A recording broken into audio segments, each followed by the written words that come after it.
سلامونه دعاګانې دې هر هغه ځای ته ورسېږي چېرته چې د اجاز خان آواز رسي او چېرته چې د مشترک شیشه کتلی کېږي. امید دی چې د ښه صحت او مالکان مو د ښه صحتونو با خوندور شانتي کې مزیلی ویورز یو ځل بیا تاسو په خدمت کې په دې ټرانسمیشن کې د روجې ښکلې میاشتې ټرانسمیشن کې ستاسو په خدمت کې حاضر یو. پروګرام کې ما سره فیصل صاحب هم دی. فیصل صاحب السلام علیکم. وعلیکم السلام. ساله دی فیصل صاحب. الحمدلله تاسو ښه یاست؟ الحمدلله شکر دی تاسو ښه یې. نن موږ په څه باندې خبرې کوو فیصل صاحب؟ اجازه وي نن به خبرې کوو یو قانون سازي کېږي د خیر غوښتو حوالې سره په جبري توګه باندې چې څوک خیر غواړي یا په دای کې چې کم عناصر ملوي سي په دې حوالې سره به قانون سازي کېږي. صوبایي حکومت چې کم دی دې حوالې سره قانون سازي کوي او دې حوالې سره قانون تیاریږي بلکې قانون تیار کړی شوی کم ډرافټ چې دی هغه تیار کړی شوی دی او هغه ډرافټ چې دی دغه ته لیږل شوی دی صوبایي کابینې ته. صوبایي کابینې به دغې منظوري ورکړي نو صوبایي کابینې چې منظوري ورکړي د نه پس په دا بیا صوبایي اسمبلی کې وړاندې کیږي. تاسو ته پته ده چې دلته کې پېښور کم خیرماران چې دي د دې تعداد ډېر زیات شوی دی. په دې کې داسې عناصر هم دي چې هغه بالکل څه کوي دغه کسان ولي اخیستي دغه کسان او هغې بیا په خپل بازارونو کې پرېښي په مارکیټونو کې پرېښي ماشومانې زنانې او هغې باندې بیا خیر غواړي. دا خو اساسي بالکل تاسو خبره کټ کوم ځم بخیر هر یو کس خپل یو ټارګټ ورکړي چې دومره پیسې به راوړي. صحیح ښه او جی همدغه عناصرو دپاره اوس څه کوي صوبایي حکومت چې کوم دی د دې لاره نیسي. دې لاره به څنګه نیسي؟ دې دپاره مخکې قانون نه و خو داسې پراپر قانون نه و قانون سازي نه وه شوې د حوالې سره بس وبه یې نیول ریهبلیټیشن سنټر ته به وکړو هلته کې به وله څه کونسلنګ وغیره کوو خو داسې پراپر قانون سازي نه وه. نو اوس ولا پراپر قانون سازي کوي او دې مخه نیسي. دې مخه داسې نیسي چې کم عناصر په دې کې ملوي سي کومه په زور باندې چې په خلکو باندې دغه غواړي خیر غواړي د دې شاته ناست دي او دغه ماشومان چې کمي او یا زنانې هغې مارکیټونو کې پرېښي او هغې باندې خیر غواړي. نو دې دپاره اوس صوبایي حکومت داسې چل کړی دغه ډرافټ کوم تیار شوی صوبایي کابینې ته په دای کې تقریبا 3 کاله سزا وي څوک چې په زور باندې په چا باندې خیر غواړي. صحیح 3 کاله سزا او 4 لک چې کوم دی دا به جرمانه کېږي دغه کس څوک چې په دې کې ملوي سي. او بل دې کې دا دی چې کومه جعلي کوم مطلب معذوره نه هغې جعلي ځان نه معذوره جوړ کړې او هغې خیر غواړي په دروغ ځان معذوره کړي او مطلب کومه فریب چې دوکه په توګه باندې خیر غوښتو باندې هم دغه یو تجویز ورکړی شوی چې د دغې سزا به 1 کال نه واله تر 2 کالو پورې د دې سزا به قید به د دې باندې. بل چې کوم دی بار یو سړی دی هغه خیر غواړي هغه نه منع کېږي نو 1 کال قید سزا به هغه هم ورکړلی کېږي. او بل چې کوم دی د دغې ټول ارڅ نه علاوه چې کوم کسان عناصر په دې کې ملوث دي د هغې به کوم شناختي کارت دی هغه به بلاک کېږي. صحیح ټیک شو. دې نه علاوه د هغې چې کوم دغه د اکاونټ دی هغه به فریز شي مکمل طور باندې هغې خپل لین دین نشي پیسې به نشي دغه کولی بینک نه وښکلی.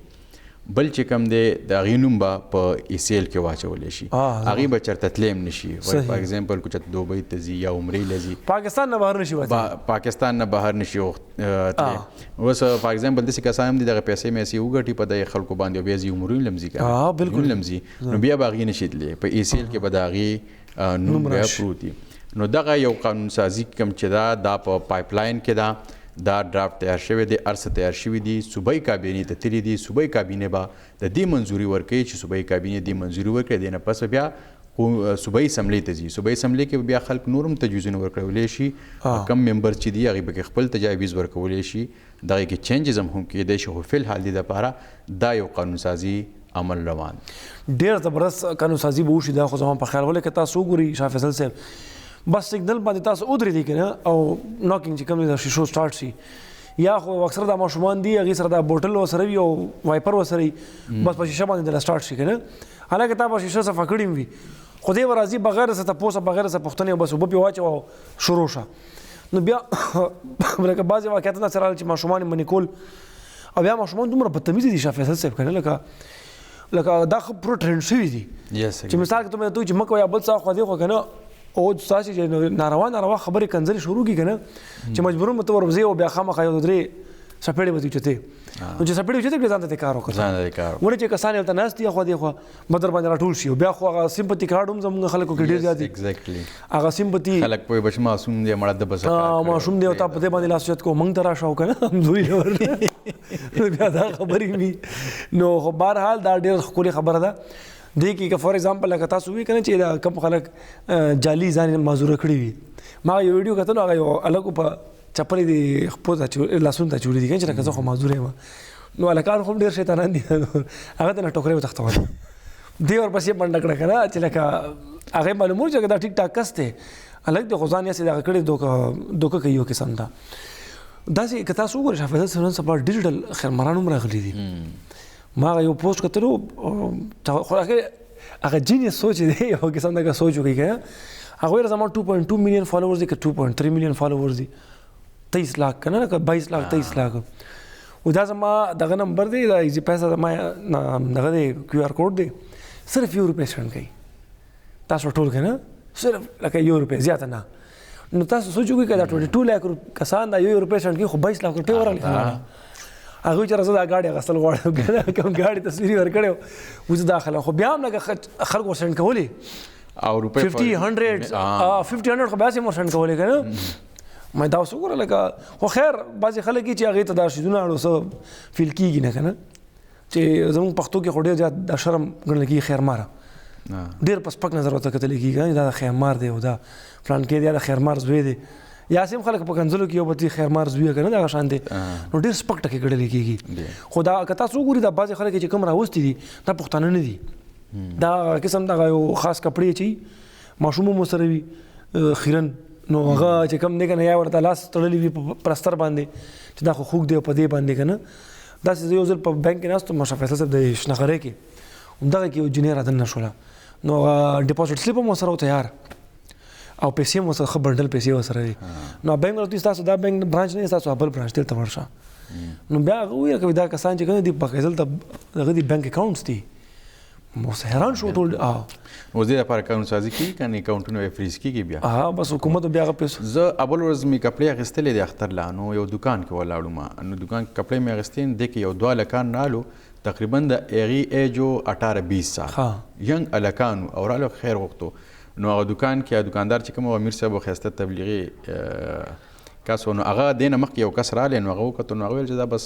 دغه دی پکار دی مجبوره دی نو هغه یو لږې پیسې ورکړې بیا دی نه پس دی راله چې دی راله دي ته وایي مړه ټیک ټاک یې لاس خپې هم روغ دي ځوانان یې بس ځئ که نه کار مزدوري کوي خو هغې نه تله بیا هم ولاړو مخکې ده وګورې وایي زه ورته لګیا یم خبرې کوم او بیا هم نه ځي ولاړ دي او خاندلي نو داسې خلک هم پکې شته ډیټ موږ چې پښتو کې وایو چې سترګې کلکي سترګې کلکي سترګې سپینې کړي نو بس ولاړې سپینې کړي او ولاړې بیا هم وختو هغه ورته لګیا او خبرې کولې چې مزدوري کوي ما هم ورته ویل مې تاسو خو یا ټیک ټاک یو دا پیشه مه خپلوئ لاړ شي چېرته کې سکیل زده کوي هنر زده کوي سبق نشي ویلی نو کم از کم څه سکیلز خو زده کوي که نه چېرته مصري څه کښېنئ درزي څه کښېنئ نو ځه کومه حلال روزي به ګټئ په عزت پې ګټئ نن سبا په دردیتوب کې ډېر زیاتې پیسې دي شاه فیصل صاحب مخکې که چېرته هلکانو په اختر کې به کپړې کولې که نه اوس هغه اوکیژنز ته هم راغلي اوکیژن نه علاوه چې کوم دی که نه هسې بس ما ډېر ټایم وشو رسټورنټ مې کړی نو دا دنده مخکې که چېرته فار ایگزامپل کال په کال وه بیا چېرته دا اوکیژن ته راغله اوس هغه روانه ده تاسو به چېرته هم یو داسې درځي ونه ګورئ چې هغه فارغه ناست دي که نه خو بهرحال ویورز ته موږ دا وایو که چېرته ستاسو په علاقه کې دغه شانتې خیرماران ډېر زیات سوي وي نو 25844544 دې نه علاوه 0313939555 په واټساپ نمبر باندې تاسو موږ سره رابطه کولی شئ او موږ ته خپل علاقې احوال راکولی شي چې ستاسو په علاقې کې څه پوزیشن دی د دې خیرمارانو جي ښه بیا تاسو یو بل شي ته نوټ کړي وي شاه فیصل صاحب اکثره په دې حیدرآباد کې ما ډېر کتلي دي چې کله دا شانتې لکه زبرګي میاشت راشي شعبان یا رمضان نو هلته اکثره په روډونو باندې خلک ناست دي بلې هغه سوال نه کوي یا مثال کے طور باندې داسې څوک درې نه چې دغه راکړه خو د هغې خپل یو خاص ګټ اپ خپل انداز چې بی دا اوس هغه ځان دا شو کوي چې ایم ډیزرونګ که نه ما هغه یو د کورونا د هر چا خپل طریقه واردات دي طریقه واردات دي بالکل که نه بعضې خلکو دا شان دي کړي وي چې ښه صفا پته چلېږي چې دا اوس عملي دی لکه ډیزرونګ کس نه دی که نه خو یو ډېر ګنده سایکل به را پیدا کړي هم چا نه راپټ کړي او په هغې باندې به چېرته دا څه اوزار نه مونږ ته دغه وایو رمبې وایو تاسو هم دا رمبې دا یو دوه سیزونه نورې چې هغه سیمټ پې مړې ورسره مې او که نه پړې مو سره نو هغه په دې وروستو سټانډ باندې تړلې وي که نه او بس مارکیټ کې لږ ودرېږي دې خوا لاړ شي کله مخکې کله وروستو کله مخکې کله وروستو که نه چې لکه امبۍ ما نن دیاړي نه ده کړې نور هغه به وي اکچوال کې ښه پوخ عملي سړی لکه دی بیا لکه دا به اوس چې کم دی که نه یا به چاته چرس پوډر اسکي که نه نه به یې روجوي او نه به هغه پیسې چاته کور ته وړي خو زه بهرحال لکه ستاسو خبره چې هر چا خپل طریقې واردات وي نو زما په خاطر موبایل سنایچرز مې بیا هم ښه دي که نه هغه خو دې ولي هغه خو د پوره یو سیسټم نه تا خلاص کړي که نه ختم دي کړي نو دا قانون سازي که وشي ډېر زبردست کار به وشي شاه فیصل صاحب نو اصل کې دا موبایل چې کله فارغ کړي نو بس دا خو ډېر زیات چې کم دی که نه لکه دې کې ستاسو ډیټا میسجونه ډیټا هم دغه یو نقصان دی خو بل دا دی چې تا باندې ډز وکړي دا هم کوي هغه په ځان نه کوي بالکل یو بل واقعیت یم شاه فیصل صاحب ډېر زیات یارېدلی یم په هغه ورځ باندې خو خدای خیر کو خو یو کال را سره دی ګورو چې سعودي السلام علیکم وعلیکم السلام جی سر څوک د کوم ځای نه سواد شه موضوع نه خبرې کوو اسم سواد شه موضوع نه اسلم اسمو هاشم صاحب وایي که نه سالات دي حالات خو ډېر ښه برابر دي ها داس خیر روژه ښه تېرېږي الحمدلله څه به ویل غواړي هاشم صاحب هغه تاسو په دې سوالګرو باندې لکه موضوع واخله او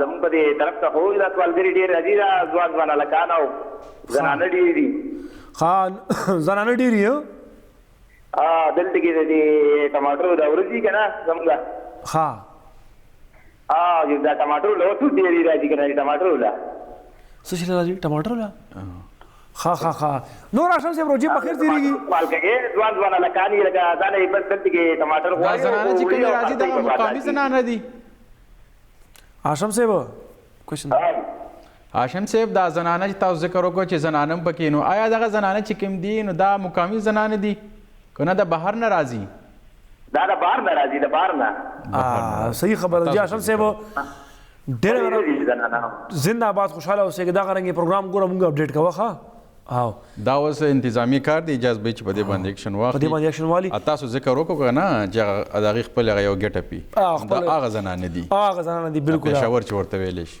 ما نو زه یو ځل شپې ټایم تم دې نه کور ته تلم نو دلته یو چک پوسټ دی دا په لاره کې راځي نو دې کې یو فوجي ماما چېرته کس سره دا شانتې لږ خبرې مبرې ته پوس مې ته کړي هغه هلک ځوان هلک و ډېر ینګ هلک و هغه د ګاډي نه راکوشو نو هغه ګاډي هم ټیکسي هغه سورلی چې کوي که نه هغه د ګاډي نه راکوشو ګاډي یو درز که نه هغه ګیټ داسې په سپیډ کې بند کړو او فوجي ته و چې که نه دا شانتې لاسونه ورته وړاندې کړم ما خو وایي چې وروره کار خو کیسه خرابه ده ما سر لاندې کړو چې سر مې لاندې کړو هغه هلک چې کوم هغه فوجي ته ډېر بد ردې کنځلې شروع کړې او ټیکسي والا چې کوم ډرایور مشر سړی هغه ته هم کنځلې شروع کړې که نه خو ډېر په سپیډ اوچت اواز کې څومره چې ګاډي وو هغه ته ولاړو چې چیکینګ ته په لاین کې هغه ټول داسې وو چې ټول په سختۍ کې شول لکه که نه خامخا حالات هم لږ خراب دي شاه فیصل صاحب څه سایکولوجیکل هم لږ دغه ایشوز وي خلکو ته بیا هغه لږ بیا نورو فوجیانو لږ په آرام سره سایډ ته کړو اینه پسې بیا له ټریټمنټ وکړو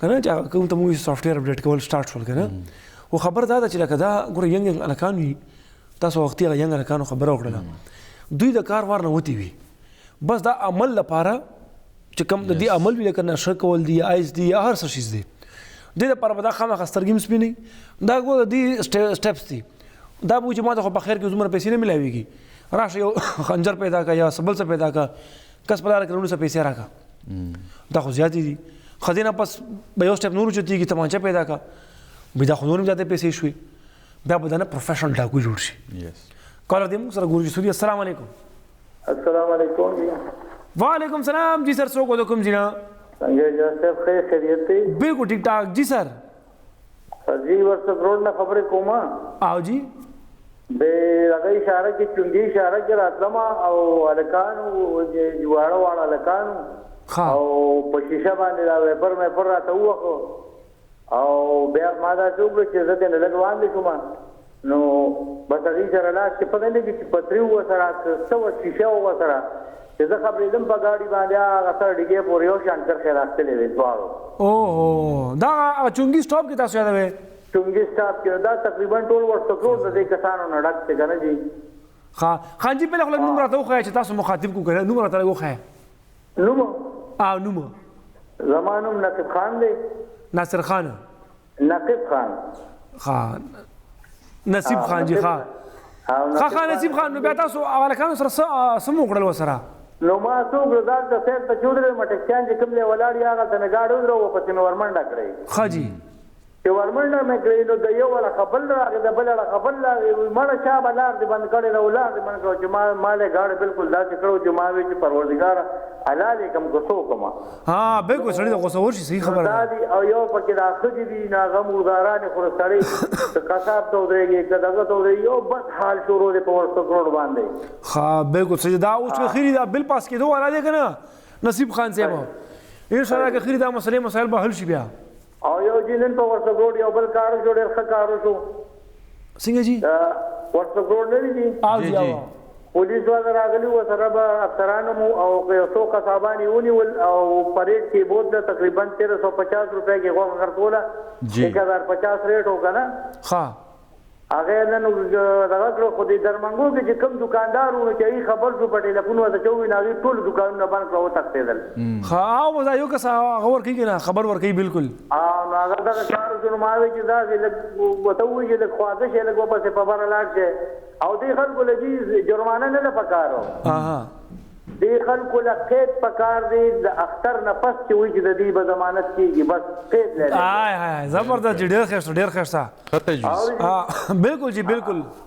بس الله خوشاله که جي ستاسو پروګرام ګورم، ډېر مزه کوي او ډېر خوند دی پکې. ډېره مهرباني سر. دقسې د کار خبرې چې راځي نو موږ ډېر خوشحالېږو. ښه جي ښه، ډېره نصیب خان. خلک پارکینګ غلط کوي چې څومره ډرایوران دي، زه دې ته سوال ورته کوم، منت ورته کوم چې الله ته وګورئ، د بل خیال وساتئ، او دا پارکینګ صحیح ځای کې کوئ، یوټرن صحیح ځای کې رالی، ګاډي یوټرن کې مو ودروئ. بالکل جی ډېره مهرباني نصیب صاحب. نصیب صاحب قربان، یو جهان مننه، خوشحاله اوسئ جي، آباد اوسئ. دا نصیب خان صاحب په زړه باندې دغه شوی و، د تېدلی و. دا ماشومانو خبر تاسو ما وختي وکړه چې ډېر بدتمیزه خوا دې خوا نقصان ورکړي. دا څو ګوره لکیرې پرې راښکله. خدای کې بیا شپې ټایم کې اکثر به داسې ماشوم وي که نه چې ځان مې وده کړي وي، ګلونه مې په لاس کې نیولي چې زه خو دی یم، نو لکه هغه سمپتي ټایپ ګیر کوي. او بیا په یو سترګه ګاډي ته هم ګوري چې دا خو مخامخ په مار چېرته را روان نه دی که نه. ما ټرای کړې وه، په مزه مزه پې ور روان وم، سړي اوچت توپ والو که نه، ما ته خو دی وې که نه.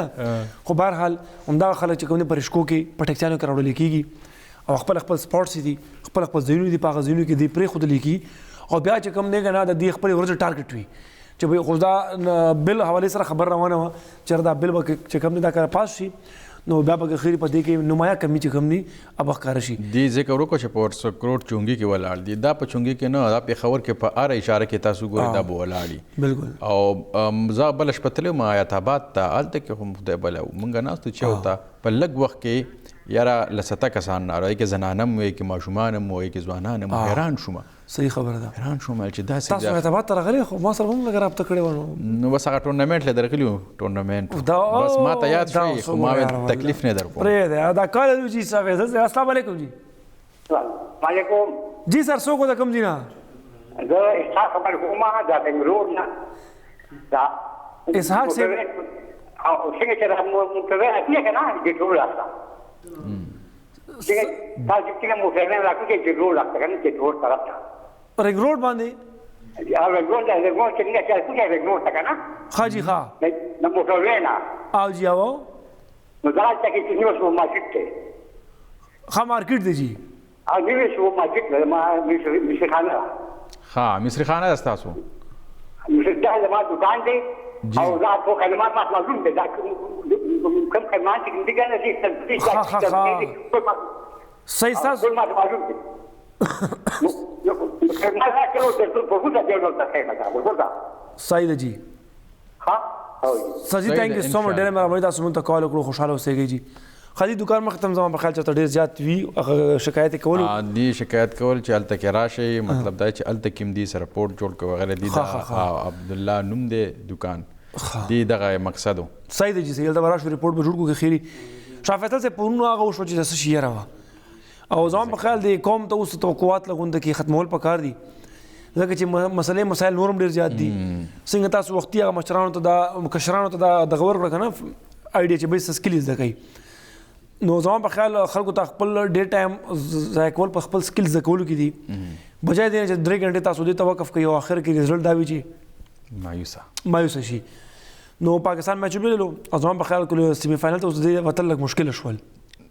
لږ نه ډېر ها ډېر مشکل شو اگر مگر ډېر زیات ایکسټریم اگر مگر ډېر شو. ها دا میچ چې کوم دی بل نیکسټ میچ هغه به په ښه رن ریټ باندې ګټي او نور ټیمونه چې دي هغې به بیلي خاص کر نیوزیلینډ د دې سره دغه کیو نو په کار ده چې هغې په غټ مارجن سره بیلي او موږ یې په ښه مارجن سره وکړو. زبردست وي داسې دا شاه فیصل صاحب چې بلی کې خواب میں چیچړې هغه خبره به دې جوړه شي. خو زمونږ یو بریک طرف ته شاه فیصل صاحب ډېر مهرباني شکریه تاسو رالی. بریک نه پس به خیری موږ ډاکټر صاحب وي ډاکټر صاحب نه به خیری موږ نه بیا خسته خسته تاسو نه کو ځای مچرته موږ سره اوسه.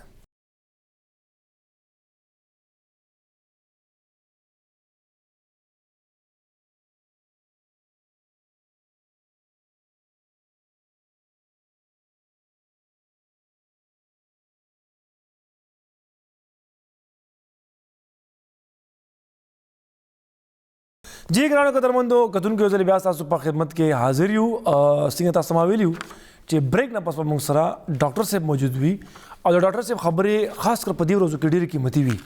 نو هغې ته لږ غونډه سوچ او فکر کول پکار دي نه صرف په دې ورځو کې بلکې که تاسو وګورئ زموږ ینګسټر چې کوم دي په هغې کې داسې عجوبه عجوبه بیماریانې خاص کر چې د هارټ سټروک یا د هارټ اټیک کوم مسله ده پکې دغه مسلې پکې ډېرې زیاتې شوي دي.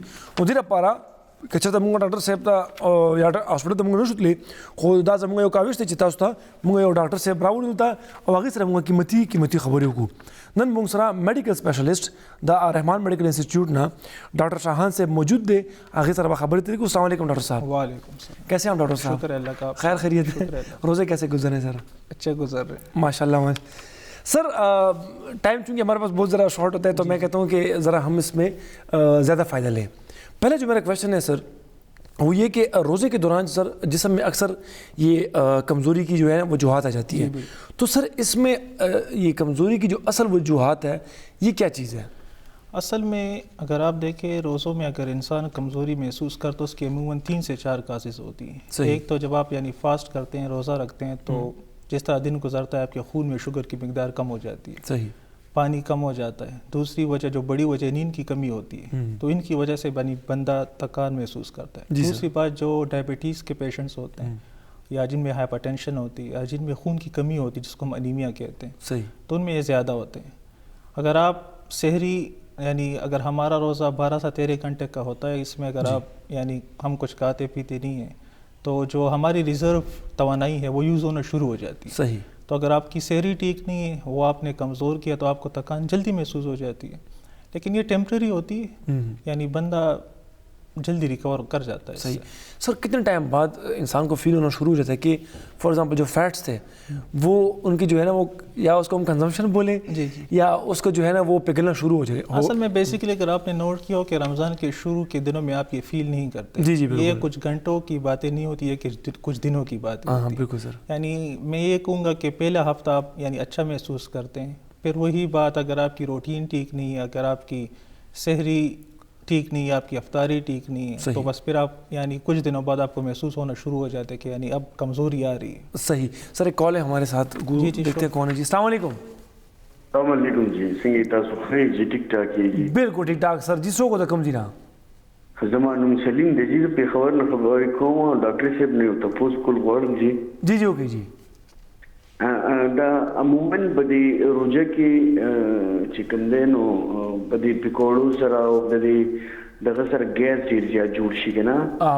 معده کې تیزابیت شي او ګیس او په سر باندې درد او داسې بدن کې درد که نه جي او اکثر روزه ماتې نه پس چې کوم دی نو خوب راتلل.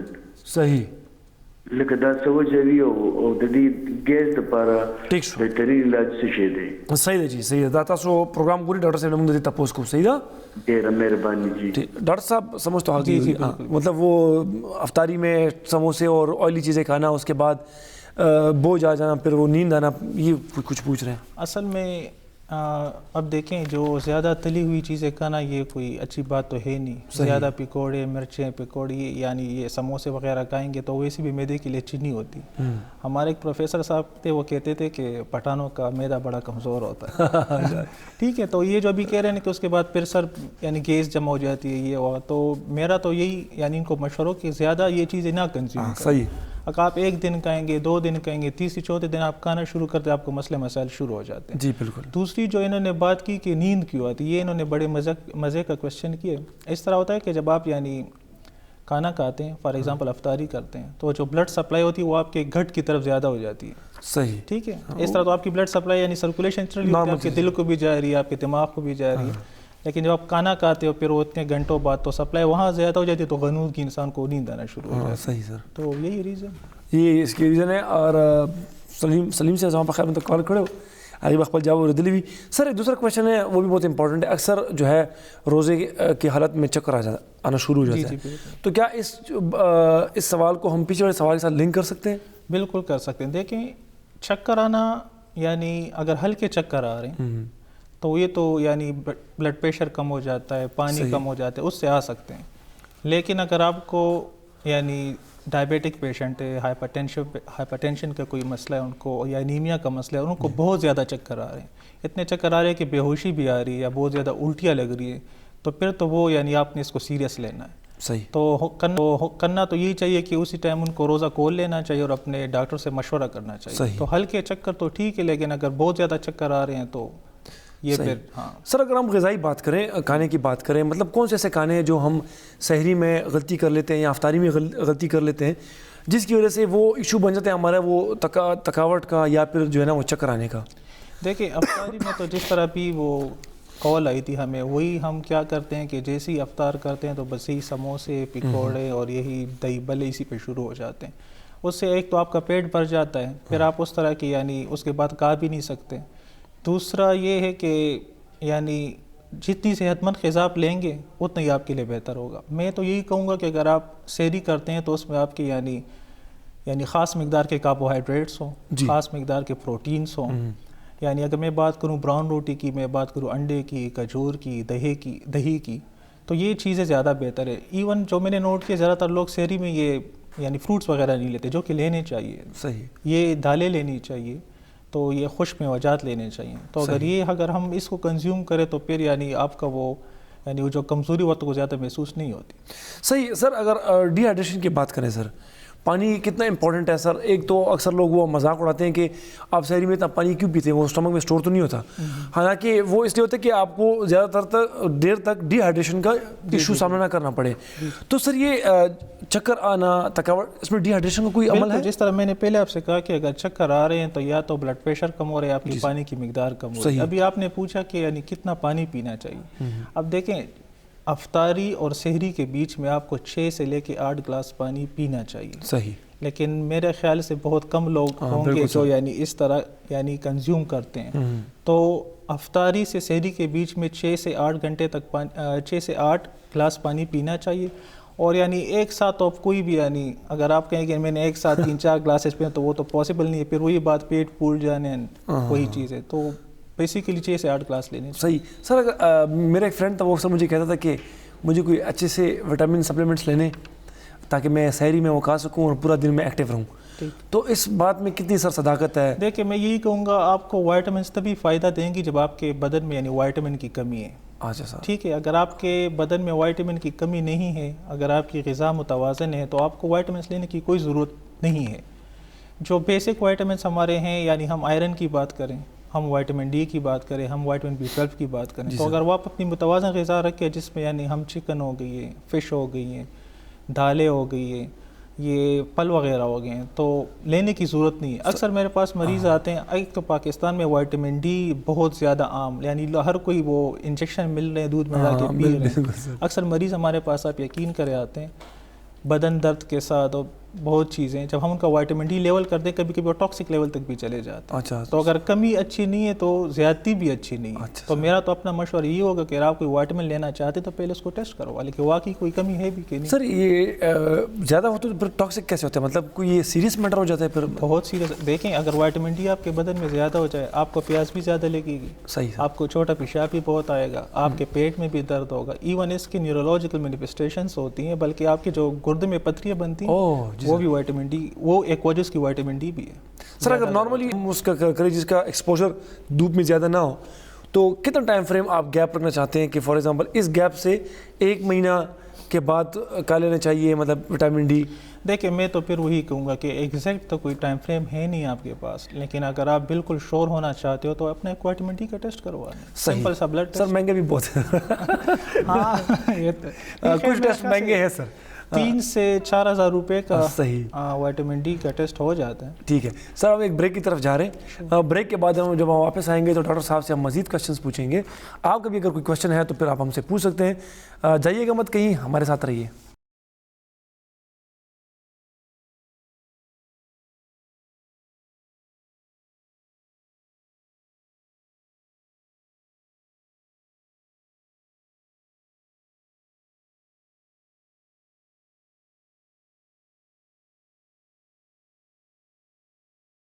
ویلکم بیک کرتا ہے پروگرام کے ساتھ پختنوی میڈیکل اسپیشلسٹ ڈاکٹر شاہان صاحب مونگ موجود دے دا رحمان میڈیکل انسٹیٹیوٹ کی داغی پر پریکٹس کئی نو کا سب پختنوی 25844544 باندھے مونگ سر رابطہ تاسو نیولے شي دین علاوہ واٹس ایپ نمبر هم دے زمونگا پاگے میں تاسو مونگ سر رابطہ کولی شي خپل سوال چکم دے غمونگ تا را لے گلے شي.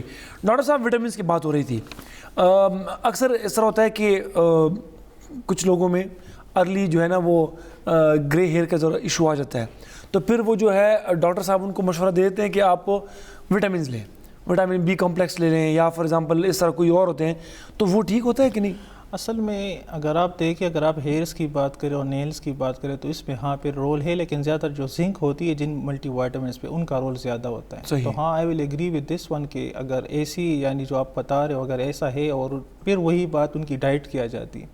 اصل میں ان سے ہسٹری لینی پڑتی ہے کہ ان کی ڈائٹ کیسی ہے. اگر ان کی ڈائٹ ٹھیک نہیں ہے تو پھر تو ملٹی وائٹامنس لینے چاہیے. صحیح.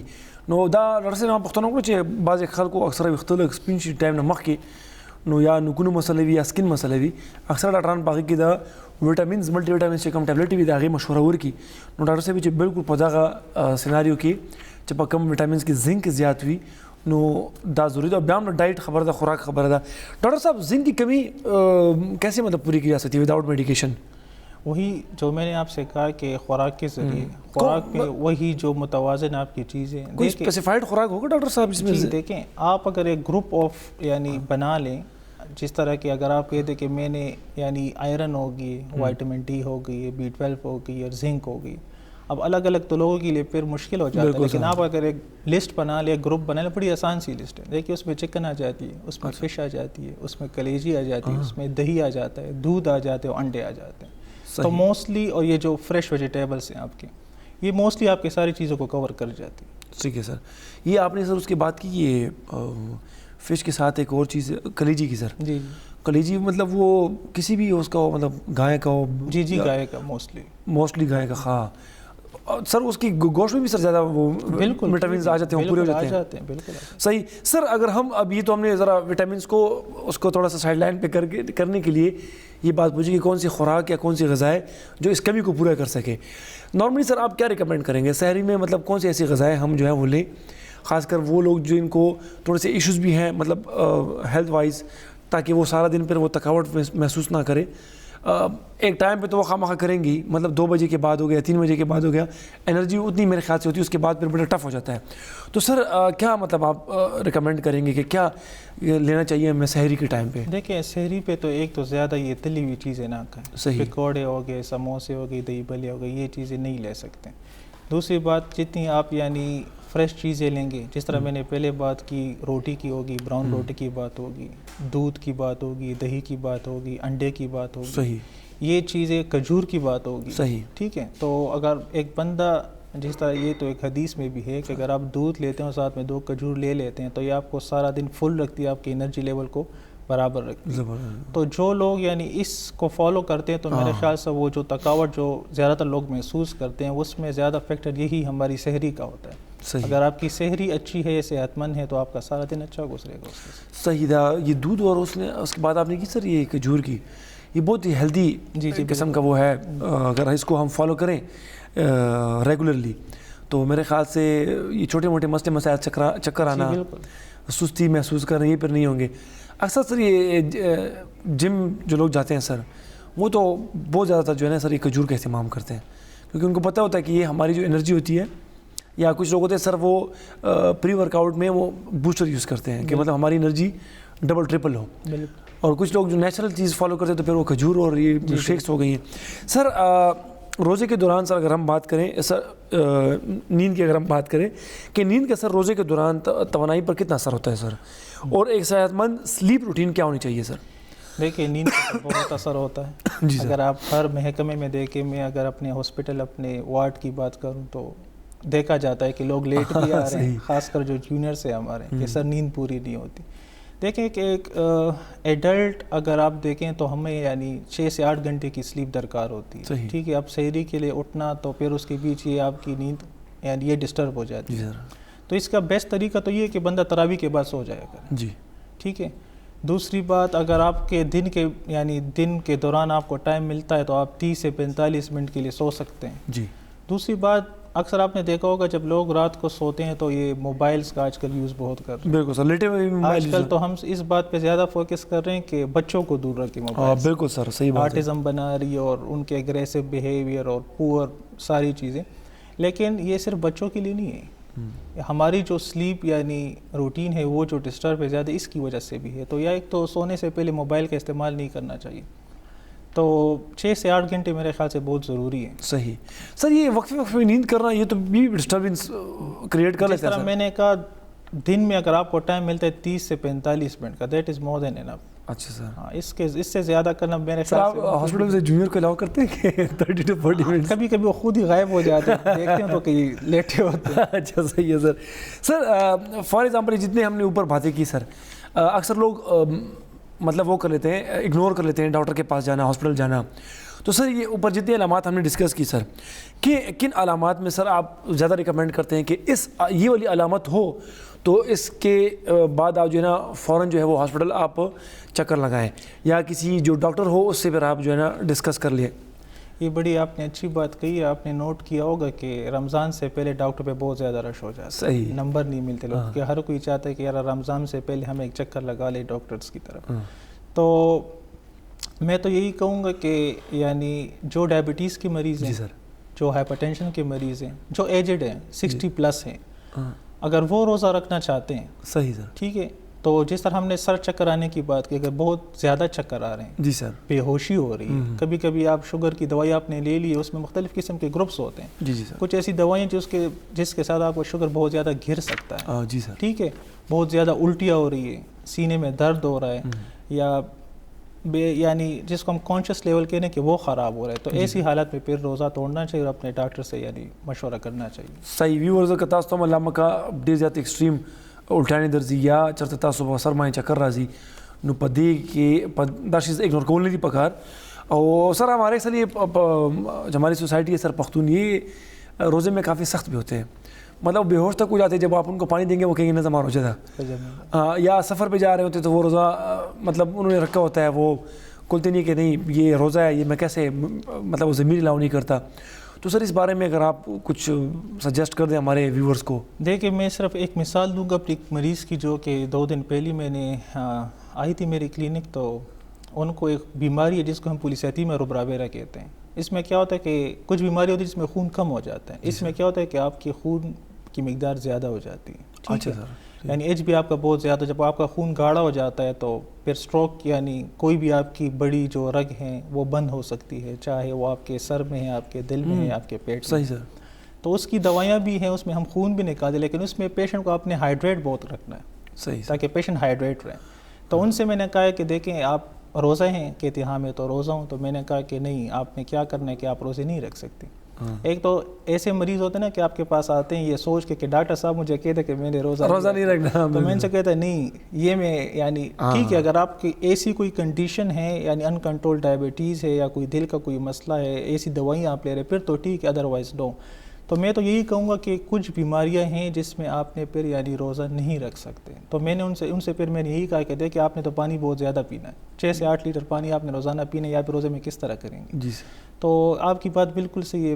پٹھان لوگ اس کو بہت سیریس لیتے پھر ان کو سمجھانا اتنا مشکل ہو جائے لیکن وی ٹرائی اور بیسٹ. ہاں بالکل صحیح ہے. ویورز زکه چې دا باندې الله تعالی خو فقيه چې په سفر کې موږ د 2 رکعات مونږ فرض کړی دی کفل مونږ کو نه دا امر د غنښت ثواب نشي څومره دا 2 رکعات دي.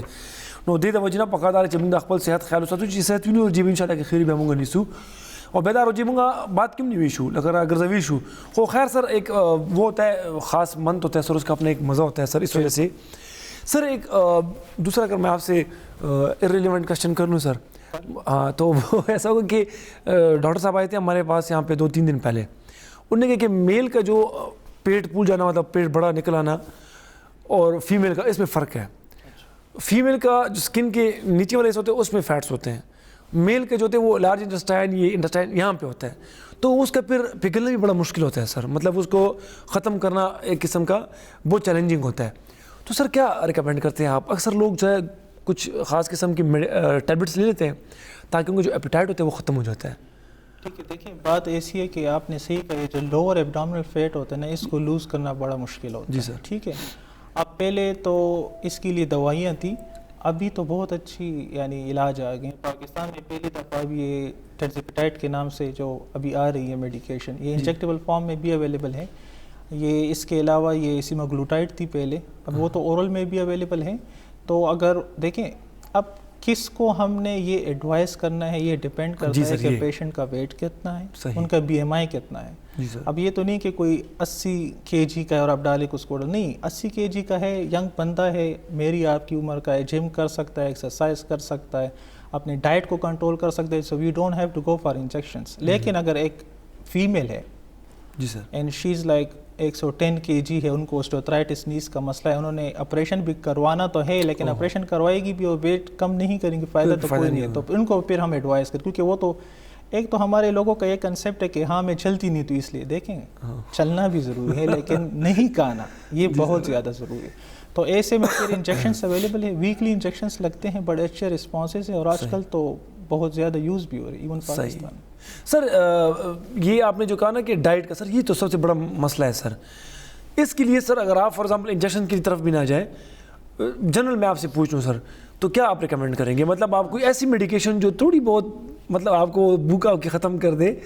تو آپ ڈائٹ کی بات کریں کہ میڈیکیشن کی بات؟ سر ڈائٹ ختم کرنے کی, سر یہ کھانا جو آپ بھوک لگتے ہیں نا سر انسان کو, اس کو ختم کرنے میڈیسن کا پوچھ. جی جی سر. ہاں دیکھیں اس کے لیے میڈیکیشن ہے, آپ نے شاید ایک گولی کا نام سنا ہوگا, ہم تو جنیرک نیم تو اس کا میٹفارمن ہے, گلوکوفیج کے نام سے دی جاتی, وہ نیلے پلتے کی ہوتی ہے. یہ بیسیکلی اینٹی ڈائبیٹک ہے لیکن اس کو بہت سے ڈاکٹر دوسری کنڈیشنز میں بھی دیکھتے ہیں. فار ایگزامپل ایک فیمیل ہے, ان کو پولیسسٹک اوویرین سنڈروم ہے, PCOS بن جاتے ہیں, ان کو وزن کم کرنے کے لیے ہم یعنی یہ میٹفارمن دیتے ہوتے ہیں. دوسری بات یہ ایک بڑی عام سی چیز ہے, ٹینشن ٹائپ ہیڈ ایک ہوگی, یہ مائیگرین ہوگی, اس میں ہم ایک ڈرگ یوز کرتے ہیں, یہ ٹوپیرامیٹ ہائی ٹاپ کے نام سے آتی ہے. تو یہ بیسیکلی اس کے لیے ہے تو نہیں انوریکسیا کے لیے, لیکن ون آف اٹس سائڈ افیکٹ از انوریکسیا. تو جو ہمارے میرے جو استاذ ہیں, تو جب ان کے پاس مریض آتے تھے, ان کے ساتھ OPD میں جب ہم TMOs میں بیٹھے ہوتے تھے تو وہ پیشنٹ کو دیکھتے تھے, ان سے پوچھتے تھے آپ کو کیا لگتا ہے, آپ کا وزن زیادہ ہے کہ آپ کا وزن کم ہے؟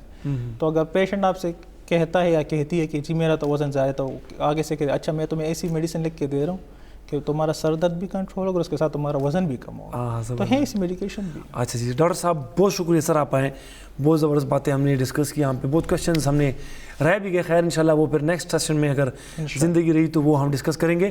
بہرحال ویورز دا زموږ نن پروګرام امید ہے تاسو به خوښ شوي. بیا هم که ډاکټر صاحب څه سوالونه تاسو نه مس شوي یا سکپ شوي نو پر یوټیوب باندې زموږ پروګرام دا اپلوډ کیږي, تاسو بیا هلته هم کتلی شئ. او دې نه علاوه تاسو رحمان میډیکل انسټیټیوټ ته هم تللی شئ او هلته ډاکټر شاهان صاحب چې کوم زموږ ډاکټر دی هغې سره تاسو چې کوم وي هلته اپاینټمنټ اخیستی شي. که خدای نخواسته هغه رنګې سیریس ایشو وي یا څه نارمل ایشو هم وي چیک اپ کول خو ضروري دي. او ډاکټر شاهان صاحب به تاسو ته په رحمان میډیکل انسټیټیوټ کې ملاویږي. ما لره کې اجازت انشاءالله کې خیر زموږ د سیګمنټ نه پس د ناتونو سیګمنټ دی تاسو هغه انجوای کوئ. تر سبا پورې د الله په امان.